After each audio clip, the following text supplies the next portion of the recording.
Я подала рапорт, чтобы меня направили на передовую. Меня не направляют. Я потом пришла к начальнику ФЭПа, фронтовой эвакогоспиталь, пункт. И говорю, не отправите, я убегу. Но убегу, не думайте, что я убегу в тыл, я убегу на передовую. С любым эшелоном подцеплюсь к любому эшелону и уеду. Ну, потом мне все-таки подписали рапорт мне.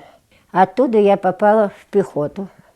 В пехоте была помощником командира взвода. Потом ранена была. После ранения попала вот на Курскую дугу. На Курской дуге с начала до конца пробыла. Вспоминать-то не одни горечи. Не хочется даже. На Курской дуге было и жарко, и холодно. Иной день, что и продохнуть нечем. Ну, иногда бывала передышка. На большинство донимала бомбежка. И день, и ночь бомбили.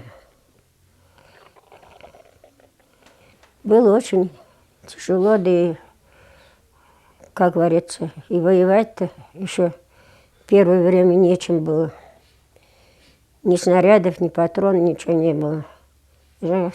Первые годы-то даже ну, уже на Курской тут уже более-менее все же. А сразу первые годы так на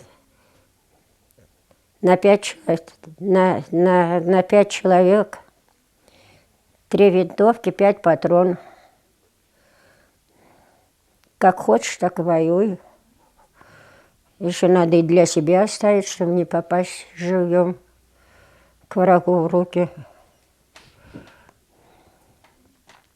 Но тут в 43-м-то полегче стало. Появились гвардейские минометы. Они нас очень и очень выручили. Катюша дала прикурить немцам. Они думали, что русские не умеют воевать. Ну, им показали, как русские воюют.